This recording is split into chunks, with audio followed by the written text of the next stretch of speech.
kelas dari Kabupaten Sulawesi Selatan. Saya Ahmad Dafi, mengajar di UPT SD 16 Bukit Malintang. Di sebelah kanan saya Widya Sari Novita dari SMK Negeri 3 Solok Selatan.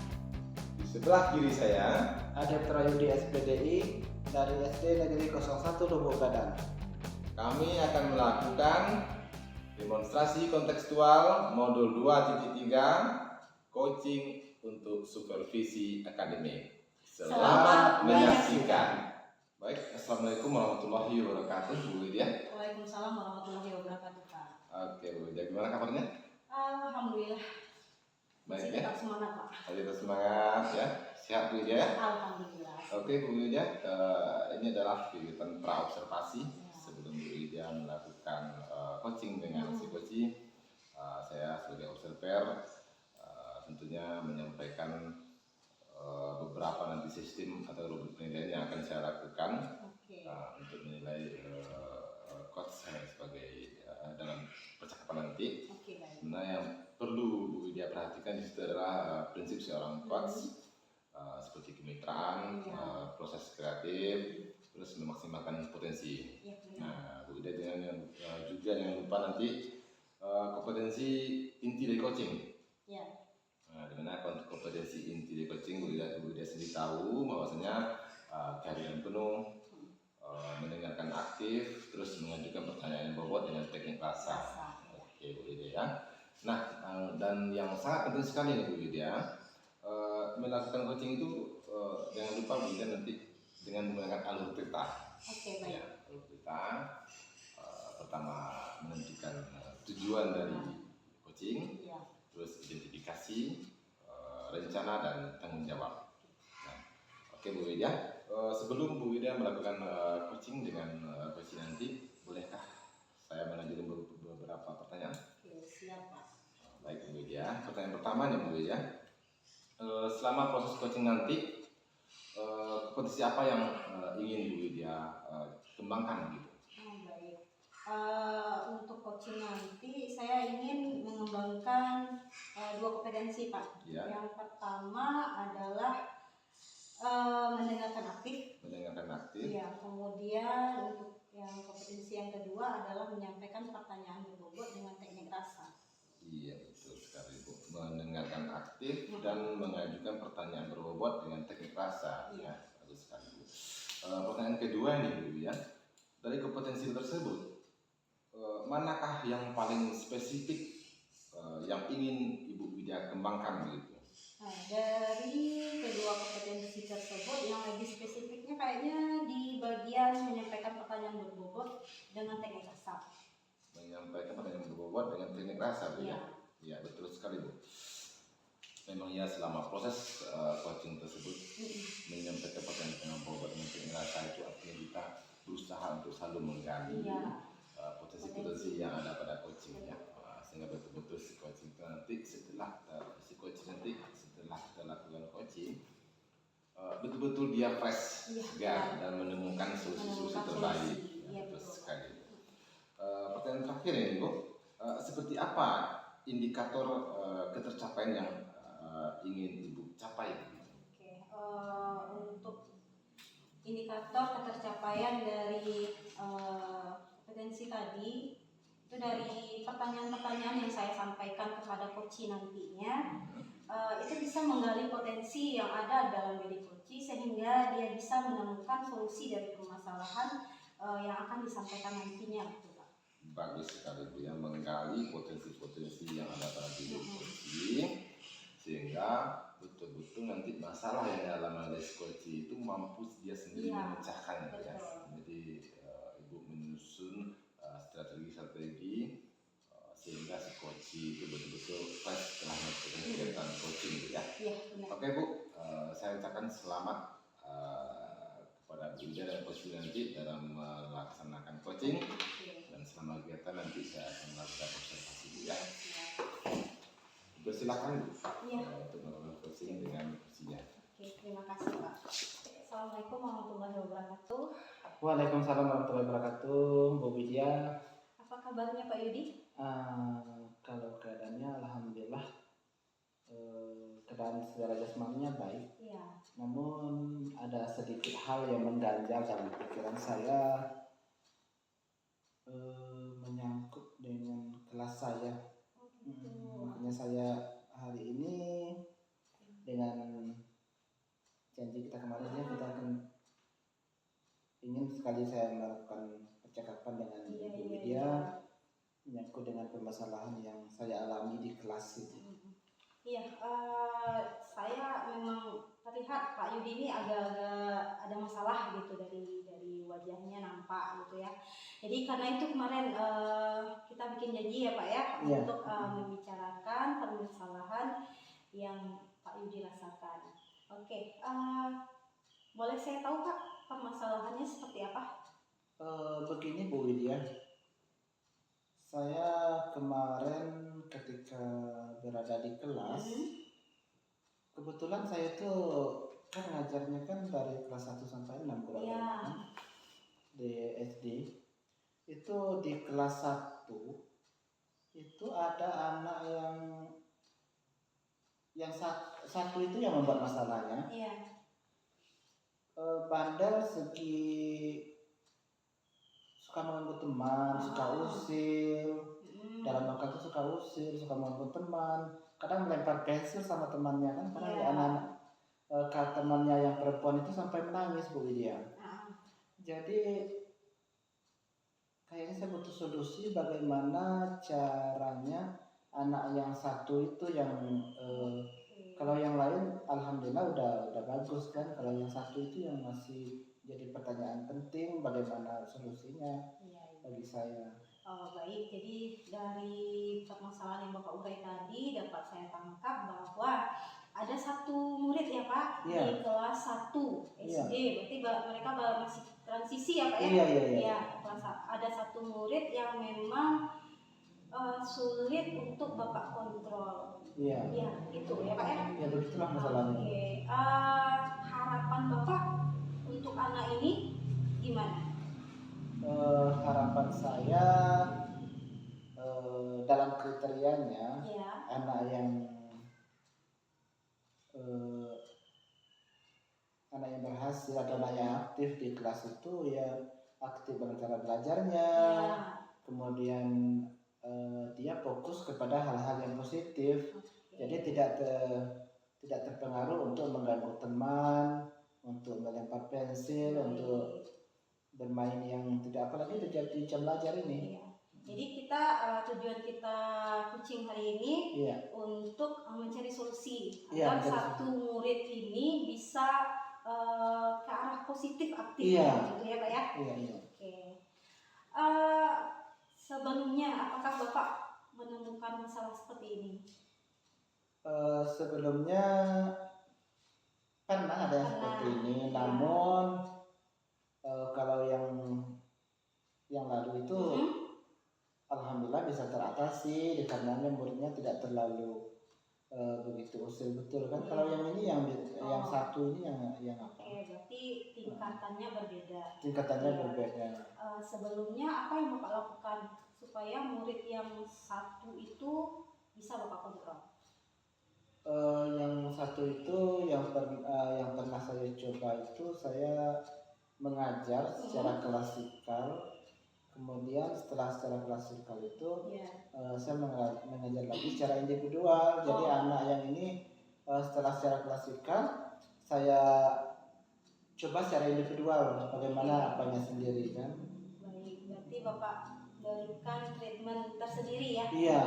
Anak ini setelah diajar secara klasikal. Tadi Bapak sampaikan tingkatan anak yang dahulu sama yang sekarang ini berbeda. Kalau yang dulu Bapak kasih treatment tersendiri, itu berapa kali Bapak kasih pelajaran individu gitu? Biasanya habis jam pelajaran secara klasikal itu saya sisakan sekitar 5 atau 10 menit untuk khusus kepada yang individualnya. Berapa kali Bapak berikan pelajaran individu sampai dia ada perubahan? Saya setiap pembelajaran itu setelah kalau ada melihat kejanggalan, tentu kita tidak terlepas dari pembelajaran berdiferensiasi kan. Jadi setiap anak-anak itu berjenjang sesuai dengan karakteristiknya. Untuk itu sesuai dengan tingkat karakteristiknya sehingga bisa didiferensiasi anak tersebut. Saya berikan pendekatan individual. Namun terlebih daripada itu, saya juga ingin cara yang lebih efektif lagi. Oke, selain memberikan pendampingan secara individu, ada kegiatan lain yang Bapak lakukan untuk murid tadi? Saya mencoba kemarin itu memperbarui media. Supaya anak itu bisa terfokus seluruhnya.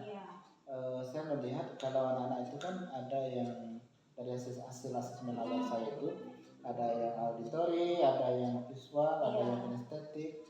Saya melihat anak itu yang usil tadi dia agak mengarah ke visual. Oh gitu. Saya melihat dari asesmen awalnya. Baik, tadi sudah nampak ada 2 tindakan yang Bapak lakukan untuk anak sebelumnya. Yang pertama pendampingan secara individu, kemudian yang kedua memperbarui media pembelajaran yang Bapak gunakan. Oke, ada lagi nggak Pak yang bisa Bapak lakukan? Selain itu, saya rasa saya perlu memberikan pembelajaran itu di luar ruangan atau outdoor kan?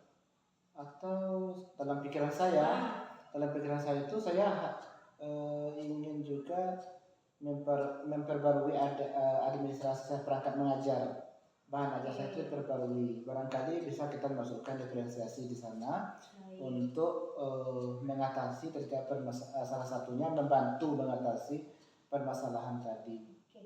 Ada 2 tambahan ya Pak. Yang pertama mengganti suasana belajar. Bisa Bapak di indoor, biasanya di indoor dalam ruangan, Bapak mencoba bawa keluar.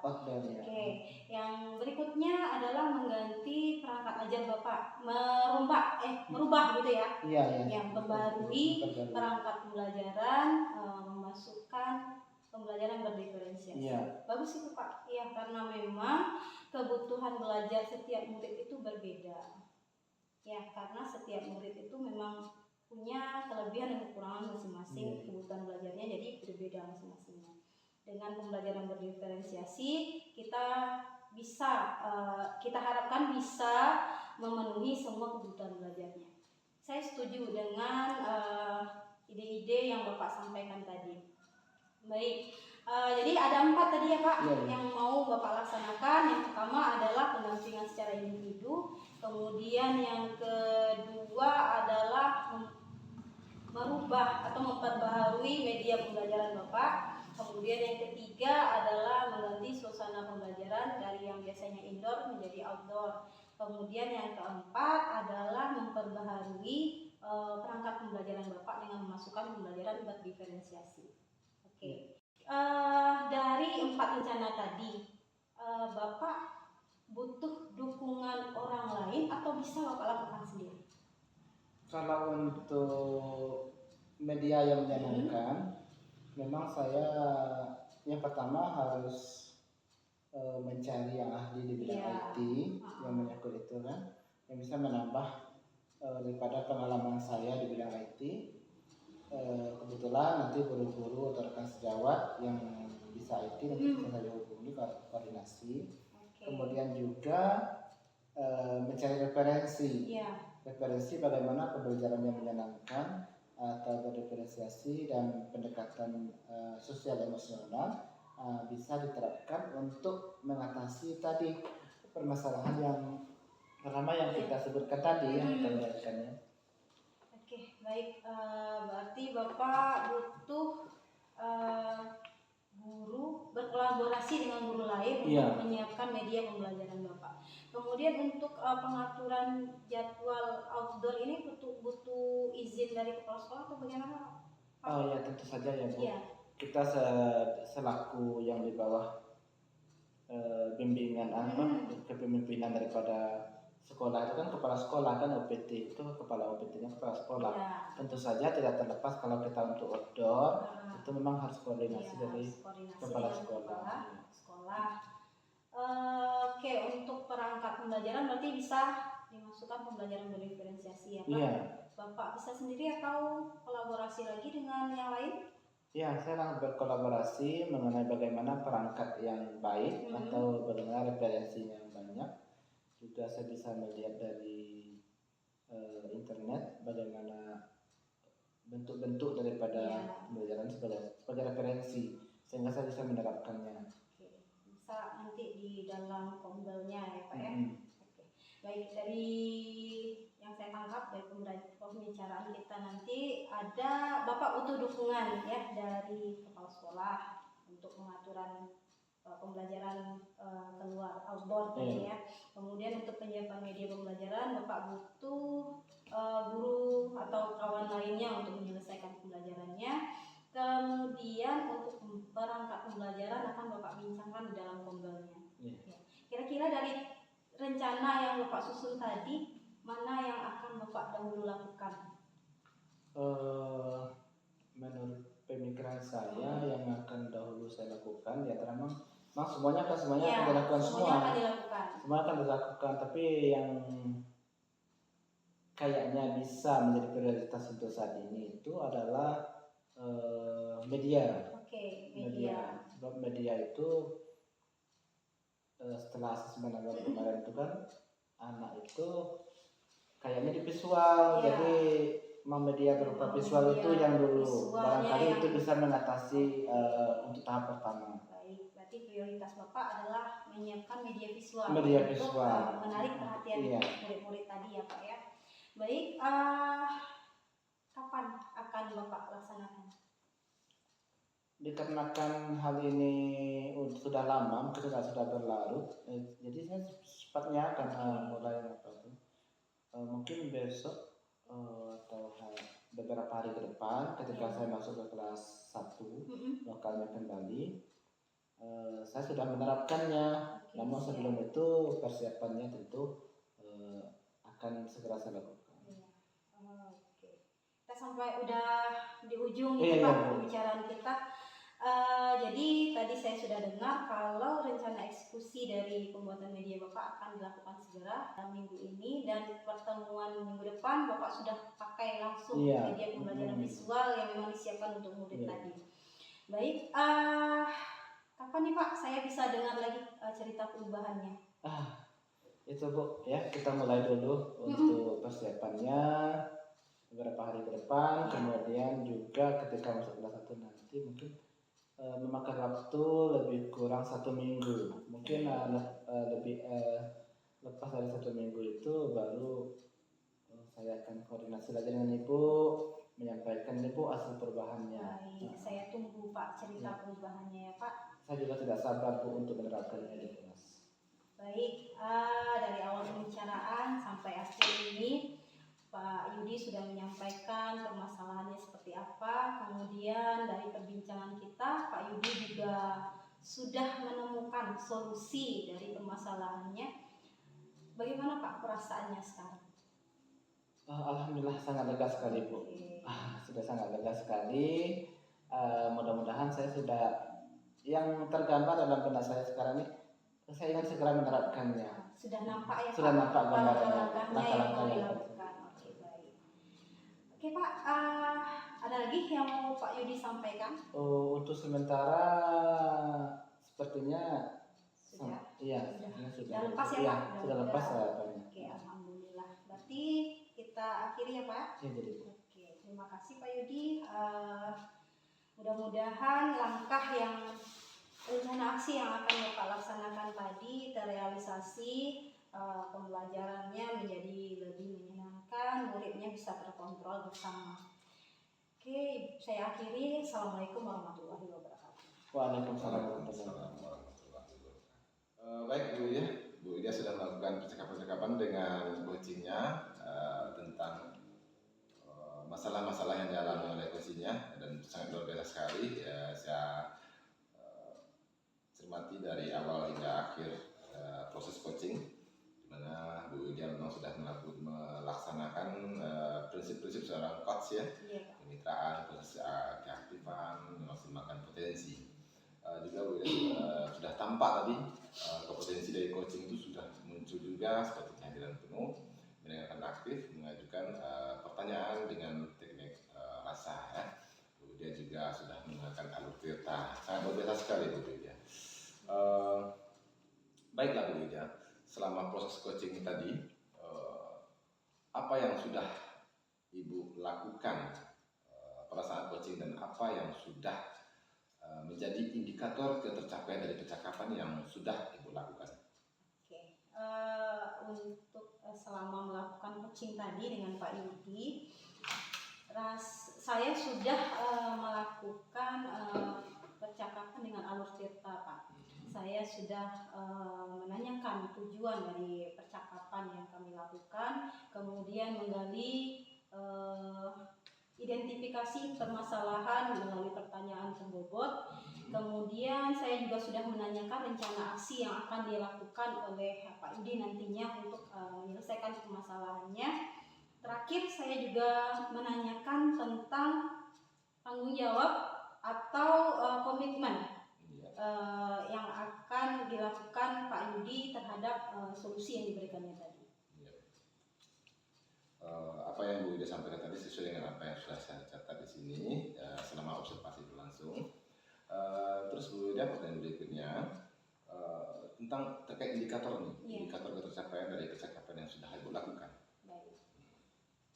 Oke, untuk indikator ketercapaian dari kompetensi yang saya lakukan tadi dari pertanyaan-pertanyaan yang saya berikan kepada Pak Yudi. Dari pertanyaan tersebut saya terus menggali potensi yang ada dalam diri Pak Yudi sehingga Pak Yudi bisa menemukan sendiri solusi untuk permasalahan yang ada di awal tadi, Pak. Jadi dari pertanyaan-pertanyaan berbobot itu terus akhirnya Pak Yudi bisa menjawab sendiri permasalahannya, gitu, Pak. Iya, betul sekali Bu. Sesuai dengan apa yang saya lakukan selama observasi berlangsung, dan memang nampak dari itu menggali kompetensi yang pada coaching, permasalahan-permasalahan apa yang ada pada coaching tersebut melalui pertanyaan bobot yang melontarkan tadi ya, dan alhamdulillah memang mencapai titik yang sesuai menjadi harapan gitu.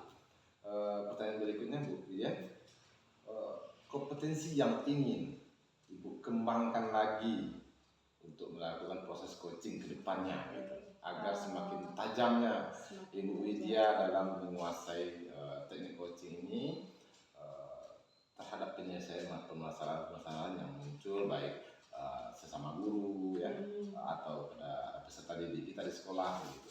Kira-kira kompetensi mana yang akan Ibu pertajam lagi? Baik, untuk kompetensi yang harus saya tingkatkan, harus saya pertajam itu adalah mendengarkan aktif, Pak. Karena memang terkadang konsentrasi kita itu gampang pecah kalau sudah panjang pembicaraannya. Jadi saya akan coba untuk berlatih lagi untuk lebih bisa mendengarkan secara aktif apa yang disampaikan oleh coaching nantinya. Iya, betul sekali. Jadi memang ya Bu ya, mendengarkan aktif itu memang salah satu poin yang sangat penting dalam proses coaching ya. Kita tentunya nanti lain disampaikan oleh coaching, lain yang kita terima tangkap gitu ya, sehingga nanti proses coaching tidak berjalan maksimal gitu ya. Betul, Awalnya si coaching itu datang untuk menyelesaikan permasalahannya dan kita malah menjadi bertambah masalahnya kan begitu masalah ya. Karena kita miskonsepsi Ya, kita salah terima informasi dari si coachingnya. Luar biasa sekali Bu Widya, kegiatan Bu Widya melakukan percakapan dengan coaching melakukan percakapan coaching dengan coachingnya, dan apa yang sudah menjadi seperti saya sesuai dengan apa yang Bu Widya sampaikan. Semoga kedepannya Bu Widya semakin hebat, semakin menguasai bidang coaching ini sehingga betul-betul bermanfaat oleh rekan guru, oleh murid, dan orang-orang yang membutuhkan rekan untuk menyampaikan permasalahan-permasalahannya terima kasih banyak atas waktunya. Dari